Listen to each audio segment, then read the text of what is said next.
Hi hello ലേൺസ്ഫിയർ SSLCയിലേക്ക് എല്ലാവർക്കും സ്വാഗതം. നമ്മുടെ ചാനൽ ആദ്യമായിട്ട് ആരെങ്കിലുമൊക്കെ കാണുന്നുണ്ടെങ്കിൽ ഒന്ന് സബ്സ്ക്രൈബ് ചെയ്ത് സപ്പോർട്ട് ചെയ്യുക. അതുപോലെ വീഡിയോ ഇഷ്ടമായി കഴിഞ്ഞാൽ ലൈക്ക് ചെയ്യുക. മറ്റുള്ളവർക്കൊക്കെ പത്തിലെ കുട്ടികൾക്കൊക്കെ ഒന്ന് ഷെയർ ചെയ്ത് കൊടുക്കുക. നമ്മൾ ലൈവുകളൊക്കെ സെറ്റ് ചെയ്ത് കൊടുക്കുന്നുണ്ട് കുട്ടികൾക്ക്. അതൊക്കെ അവർക്ക് ഒത്തിരി യൂസ്ഫുൾ ആവുന്നുണ്ടെന്ന് പറഞ്ഞാൽ നമുക്ക് ഒത്തിരി മെസ്സേജുകൾ വരുന്നുണ്ട്. അതൊക്കെ കാണുമ്പോൾ ഒത്തിരി സന്തോഷമുണ്ട്. അപ്പോൾ നിങ്ങൾ ഇനിയും ഇതുപോലെ തന്നെ നമ്മുടെ വീഡിയോസ് ഒക്കെ മറ്റുള്ളവർക്ക് ഷെയർ ചെയ്ത് കൊടുക്കുക കേട്ടോ. അപ്പോൾ നമുക്ക് ഇന്നിപ്പോൾ നമ്മൾ ഇതിനകത്ത് ഹിന്ദിയിലെ ഒരു മെയിൻ ആയിട്ടുള്ള ഒരു ചാപ്റ്റർ ആണ് നമ്മൾ നോക്കുന്നത്. ബച്ചേ കാം പർ ജാ രഹേ ഹേ എന്ന് പറഞ്ഞൊരു ചാപ്റ്റർ ഉണ്ട്. ബച്ചേ കാം പർ ജാ രഹേ ഹേ, അത് രാജേഷ് ജോഷി എന്ന് പറയുന്ന ഒരു കവിയുടെ ഫേമസ് ആയിട്ടുള്ള ഒരു പോയമാണ്. ഇന്നത്തെ കാലഘട്ടത്തിൽ ഈ പോയത്തിന് ഒത്തിരി പ്രാധാന്യമുണ്ട്. നിങ്ങൾ ഈ ചാപ്റ്ററിൽ നോക്കിക്കഴിഞ്ഞാൽ ഈ കൊടുത്തിട്ടുള്ള നിങ്ങൾക്ക് ഇതിൽ ഈ സ്ലൈഡ് നോക്കിക്കഴിഞ്ഞാൽ അറിയാം, കുറെ പിള്ളേർ കുറെ പണിയായുധങ്ങളൊക്കെ ആയിട്ട് ഇങ്ങനെ ഇരിക്കുന്ന കാണാം അല്ലെ. പല പല സാധനങ്ങളാണ് അവരുടെ കയ്യിലിരിക്കുന്നത്. ആരുടെയും കയ്യിൽ കളിക്കുന്ന സാധനങ്ങളൊന്നുമില്ല അല്ലെ, അല്ലെങ്കിൽ പഠിക്കുന്ന സാധനങ്ങളൊന്നുമില്ല. എല്ലാവരുടെയും കയ്യിൽ ജോലി ചെയ്യുന്ന സാധനങ്ങളാണ് അല്ലെ. അപ്പോ അത് എന്താണ് ശരിക്കും ഇതിനകത്ത് ചൈൽഡ് ലേബറിനെ കുറിച്ചാണ് നമ്മൾ പ്രതിപാദിക്കുന്നത്. മനസ്സിലായോ? നമുക്കറിയാം ബാലവേല നമ്മൾ നിരോധിച്ചേക്കുന്ന കാര്യമാണ്. ബാലവേല ചെയ്യുന്നത് കണ്ടു കഴിഞ്ഞാൽ നമ്മൾ റിപ്പോർട്ട് ചെയ്ത് കഴിഞ്ഞാൽ അത് കേസ് എടുക്കും. അതിന് നടപടികൾ എടുക്കുന്ന ഒരു കാലഘട്ടത്തിലാണ് നമ്മൾ ജീവിക്കുന്നത്. എന്നിട്ടും ഇങ്ങനത്തെ സാഹചര്യങ്ങൾ ഇപ്പോഴും ഉണ്ടെന്നുള്ളതാണ് വാസ്തവം. Okay, stop child labour, start education. നമ്മൾ എന്ത് ചെയ്യണം? ചൈൽഡ് ലേബർ അവസാനിപ്പിക്കുകയും അതുപോലെ തന്നെ നമ്മൾ എന്തും കൂടി ചെയ്തു കൊടുക്കണം കുട്ടികൾക്ക്. അവർക്ക് ആവശ്യത്തിനുള്ള വിദ്യാഭ്യാസം കിട്ടുന്ന രീതിയിൽ അവനെ പഠിപ്പിക്കാനായിട്ടുള്ള സൗകര്യങ്ങൾ ചെയ്തു കൊടുക്കാൻ വേണമെന്നാണ് നമ്മൾ ഈ ഒരു ചാപ്റ്ററിൽ മെയിൻ ആയിട്ട് തീമായിട്ട് പറയുന്നത്. മനസ്സിലായോ? ഈ ചാപ്റ്ററിലെ മെയിൻ തീം എന്ന് പറഞ്ഞാൽ എന്താണ്? ബാലവേല നിരോധിച്ച് കുട്ടികളെ പഠിക്കാനായിട്ടുള്ള സൗകര്യം കുട്ടികൾക്ക് ചെയ്തു കൊടുക്കുക എന്നുള്ളതാണ്. ഓക്കെ, കവി വളരെ മനോഹരമായ രീതിയിൽ നമുക്ക് മനസ്സിലാവുന്ന രീതിയിലാണ്, ചെറിയ ആർക്കും പെട്ടെന്ന് മനസ്സിലാവുന്ന രീതിയിലുള്ള ഒരു ഭാഷയിൽ കൂടിയാണ് നമുക്കിത് പറഞ്ഞ് മനസ്സിലാക്കി തരാൻ ശ്രമിക്കുന്നത്. ഓക്കെ, അപ്പൊ നമുക്ക് അതിന്റെ മീനിങ് എന്താണെന്ന് നോക്കാം. ഇത് നിങ്ങൾക്ക് ഇമ്പോർട്ടന്റ് ആയിട്ടുള്ള ഒരു ചാപ്റ്റർ ആണ്. ഇതിന്റെ ആസ്വാദന കുറിപ്പൊക്കെ ചോദിക്കുമ്പോൾ നിങ്ങൾക്ക് നന്നായിട്ട് എഴുതാൻ പറ്റും കേട്ടോ. അപ്പൊ ഞാൻ ഈ പറയുന്നത് ശരിക്കും ശ്രദ്ധിച്ച് കേൾക്കാം. നോക്കിക്കേ, कोहर से टकी सड़क पर बच्चे काम पर जा रहे हैं. सुबह सुबह बच्चे काम पर जा रहे हैं. हमारे समय की सबसे भयानक पंक्ति है. यह भयानक है, इसे विवरण की तरह लिखा जाना चाहिए. इसे सवाल की तरह काम पर क्यों जा रहे हैं बच्चे. അതായത് ഇതിൽ ഉദ്ദേശിക്കുന്നത് എങ്ങനെയാണ്? മൂടൽമഞ്ഞ് നിറഞ്ഞു നിൽക്കുന്ന സമയത്തും വെളുപ്പിന് നല്ല തണവായിരിക്കും അല്ലെ. മിക്ക സമയങ്ങളിൽ അങ്ങനെയാണ്. വെളുപ്പാങ്കാലത്തൊക്കെ നല്ല തണവുള്ള ടൈം ആയിരിക്കും. പ്രത്യേകിച്ച് നവംബർ ഡിസംബർ ജനുവരി മാസങ്ങളിലൊക്കെ തണവ് കൂടുതലായിരിക്കും വെളുപ്പിന് അല്ലെ. അപ്പൊ അങ്ങനെ ഈ മൂടൽമഞ്ഞ് ഏറ്റ് തണുത്ത് നിൽക്കുന്ന ആ ഒരു പ്രഭാതമുള്ള സമയത്തും കുട്ടികള് എന്താ ചെയ്യാണ്? അവർ ജോലി ചെയ്യാൻ പോകുന്നതാണ് നമ്മൾ കാണുന്നത്. കുട്ടികൾ ജോലി ചെയ്യാൻ പോവുകയാണ്. എന്തിനു വേണ്ടിയിട്ടാണ്? ഇന്നത്തെ ഈ കാലഘട്ടത്തിലും ഇന്നത്തെ ഈ ഇത്രയും വികസനങ്ങൾ സംഭവിച്ച് ഇത്രയും എന്താ പറയാ, ഒരുപാട് മാറ്റങ്ങൾ, ഒരുപാട് വ്യത്യാസങ്ങൾ വന്ന് നമ്മളുടെ ഡെവലപ്പിംഗ് കൺട്രി ആയിട്ട് വന്നുകൊണ്ടിരിക്കുകയാണ് നമ്മുടെ രാജ്യം അല്ലെ. എന്നിട്ടും നമ്മുടെ രാജ്യത്ത് കുട്ടികൾ ഇന്നും ഇങ്ങനത്തെ ഒരു അവസ്ഥയിൽ നിൽക്കുന്നുണ്ടല്ലോ എന്നാണ് കവി പറയുന്നത്. മനസ്സിലാവുന്നുണ്ടോ? അപ്പോ കുട്ടികൾ എന്ത് ചെയ്യാണ്? ഈ ഒരു സമയത്തും കുട്ടികൾ ജോലി ചെയ്യാനായിട്ട് നടക്കുന്നതാണ് നമ്മൾ കാണുന്നതെന്നാണ് ഇവിടെ പറഞ്ഞത്. ആ ഒരു ഭയാനകമായിട്ടുള്ള ഒരു രംഗമാണ് ഈ കാലഘട്ടത്തിൽ നമുക്ക് കാണാൻ പറ്റുന്നത്. എല്ലാ സ്ഥലത്തും ഇല്ലെങ്കിലും ഇപ്പോഴും കേരളത്തിൽ തന്നെയും പലയിടങ്ങളിലും ഈ ഒരു സാഹചര്യം നമ്മുടെ കണ്ണിൽ പെടുന്നുണ്ട്. അത്ര ഒരുപാടില്ലാന്നുണ്ടെങ്കിലും വളരെ വിരളമായിട്ടെങ്കിലും കാണുന്നുണ്ട്. അപ്പൊ അതും നമ്മൾ സ്റ്റോപ്പ് ചെയ്യിപ്പിക്കണം. ബാലവേല കംപ്ലീറ്റ് ആയിട്ട് നമ്മൾ നിരോധിപ്പിക്കണം. മനസ്സിലായോ? അതിന് വേണ്ടിയിട്ടുള്ള ഒരു പ്രചോദനമായിട്ടാണ് ശരിക്കും ഈ ഒരു പോയം നമുക്ക് തന്നിട്ടുള്ളത് കേട്ടോ. അപ്പൊ അതാണ് ആ ഒരു ഭാഗമാണ് അവിടെ പറയുന്നത്. ഓക്കെ, ക്യാ अंतरिक्ष में गिर गई है सारी गोदे, क्या दीपकों ने गा लिया है सारी रंग बिरंगी किताबों को, क्या काले पहाड़ के नीचे दब गए हैं सारे खिलौने, क्या किसी भूकंप में टक गए हैं सारे मदरसों की इमारतें.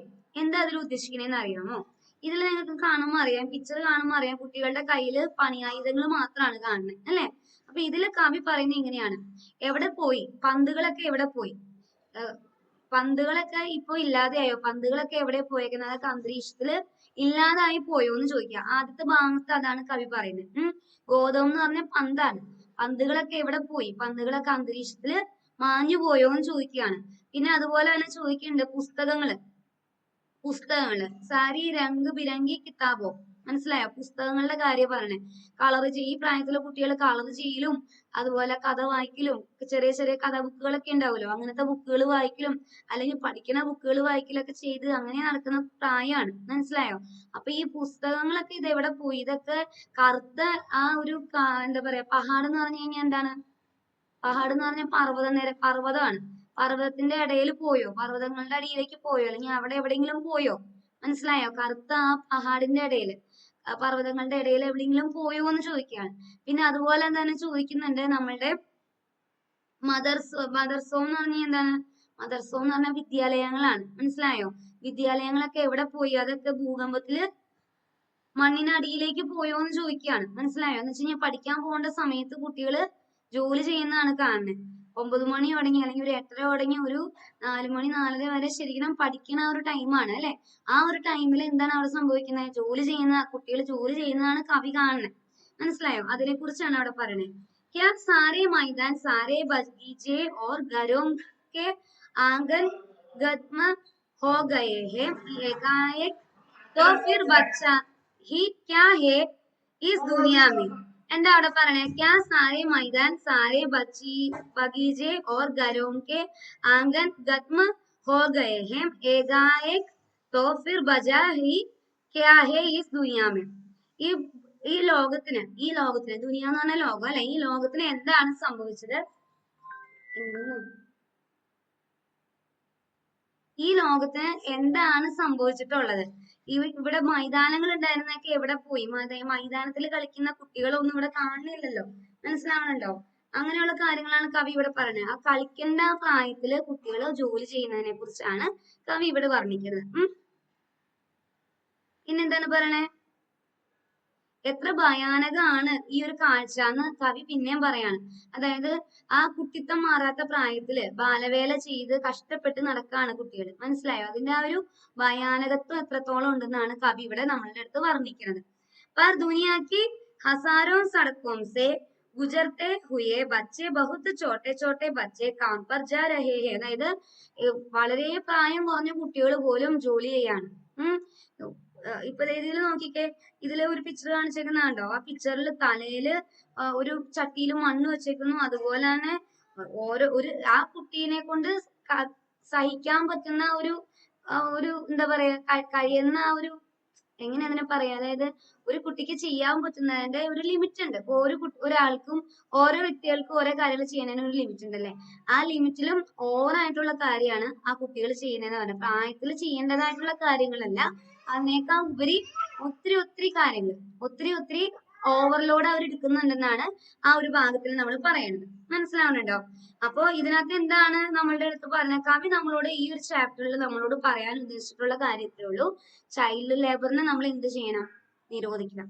നമ്മുടെ രാജ്യത്ത് ഇനി എവിടെയെങ്കിലും ചൈൽഡ് ലേബർ ഉണ്ടെന്ന് നിങ്ങളുടെ കണ്ണിൽ പെട്ട് കഴിഞ്ഞാൽ, ബാലവേല ചെയ്യുന്നത്, ചെറിയ കുട്ടികള് ജോലി ചെയ്യുന്നത് കണ്ടു കഴിഞ്ഞാൽ നിങ്ങൾ അത് റിപ്പോർട്ട് ചെയ്യണം. നിങ്ങളുടെ കണ്ണിൽ പെടുന്നുണ്ടെങ്കിൽ നിങ്ങൾ അത് പറയണം. ആ കുട്ടികൾക്കും വിദ്യാഭ്യാസം നേടിയെടുക്കാനുള്ള അവകാശമുണ്ട് അല്ലെ? ഒരു കുട്ടിക്ക് ഇന്ത്യയിൽ ഓരോ പൗരനും അവരുടെ ആ ഏജിനനുസരിച്ചിട്ടുള്ള ഓരോ അവകാശങ്ങളുണ്ട്. ഓക്കെ, അപ്പൊ ഈ കുട്ടിത്തം മാറാത്ത ഈ പ്രായത്തിൽ ഇവർ ഈ ജോലികൾ ചെയ്യുന്നത് ശരിയല്ല. അവരെ കൊണ്ട് അത് ചിലപ്പോ വീട്ടിലെ സാഹചര്യങ്ങളും കൊണ്ട് അവർ ചെയ്യുന്നതായിരിക്കാം. അതല്ലെങ്കിൽ ചില ആളുകളുടെ നിർബന്ധത്തിന് വഴങ്ങി ഇവരിത് ചെയ്യുന്നതായിരിക്കാം. രണ്ട് രീതിയിൽ ചെയ്യുന്നതാണെന്നുണ്ടെങ്കിലും ഇത് നമുക്ക് അംഗീകരിച്ചു കൊടുക്കാൻ പറ്റുന്ന ഒരു കാര്യമല്ല അല്ലെ? അപ്പൊ നമ്മൾ എന്താ ചെയ്യണ്ടേ? നമ്മൾ ഇന്നത്തെ ഈ ഒരു കാലഘട്ടത്തിൽ ഒത്തിരി പ്രസക്തി ഉണ്ടെന്ന് പറയാൻ കാരണം ഇത് തന്നെയാണ്. നമ്മൾ എന്താ ചെയ്യേണ്ടത്? നമ്മളുടെ കണ്ണിൽ ഇങ്ങനെ ഒരു കാഴ്ച കണ്ണിൽ പെട്ട് കഴിഞ്ഞാൽ നമ്മൾ അവരുടെ അടുത്ത് എന്ത് ചെയ്യുക? അന്വേഷിക്കുക. എന്താ പഠിക്കാനൊന്നും പോണില്ലേ? പഠിക്കേണ്ട പ്രായത്തിലുള്ള കുട്ടികളെ കാണുമ്പോൾ നമുക്ക് അറിയാലോ. അപ്പൊ ചോദിക്കുക, എന്താ പഠിക്കാനൊന്നും പോണില്ലേ എന്താന്ന് ചോദിക്കുമ്പോൾ അവർ പറയും എന്തുകൊണ്ടാണ് അവർ ആ ജോലി ചെയ്യാൻ വന്നേണെന്ന് അവർ റീസൺ പറയും. അപ്പൊ ആ റീസൺ അവർക്ക് ചിലപ്പോൾ സാമ്പത്തികമായിട്ട് ബുദ്ധിമുട്ടുള്ളതുകൊണ്ടായിരിക്കും. അപ്പൊ അങ്ങനെയാണെന്നുണ്ടെങ്കിൽ അതനുസരിച്ചിട്ട് നിങ്ങൾക്ക് സഹായിക്കാവുന്ന രീതിയിൽ, നിങ്ങളെ സഹായിക്കുക എന്ന് പറഞ്ഞാൽ പൈസ കൊടുത്ത് സഹായിക്കാനല്ല, ഇങ്ങനെയുള്ള കുട്ടികളെ, അതായത് പൈസ ഇല്ലാതെ പഠിക്കാൻ ബുദ്ധിമുട്ടുന്ന കുട്ടികൾക്ക് ഹെൽപ്പ് ചെയ്യാവുന്ന രീതിയിലുള്ള ഒരുപാട് കാര്യങ്ങൾ നമ്മളുടെ ഗവൺമെന്റ് ഇന്ന് പ്രൊവൈഡ് ചെയ്യുന്നുണ്ട്. ഓക്കെ, അപ്പൊ നമ്മള് അതുമായിട്ട് ബന്ധപ്പെട്ട് ഇങ്ങനെ ഒരു സംഭവം നിങ്ങളുടെ കണ്ണിൽ പെട്ട അതുമായിട്ട് ബന്ധപ്പെട്ട് ആരുടെ അടുത്താണോ നമ്മൾ ഇത് പറയണ്ടേ, ആ ആളുകളോട് നമ്മൾ പറയാം. അപ്പൊ അവര് ഗവൺമെന്റ് തലത്തിൽ നിന്ന് വേണ്ടതായിട്ടുള്ള ഹെൽപ്പ് ഒക്കെ ചെയ്ത് ആ കുട്ടികളെ സേഫ് ആക്കും. മനസ്സിലായോ? ഇനി ചിലപ്പോ ചില ആളുകളുടെ അക്രമങ്ങൾ പേടിച്ച് അവരുടെ ആജ്ഞകൾ അനുസരിച്ച് ചെയ്യുന്നതായിരിക്കും ഈ ബാലവേല. മനസ്സിലായോ?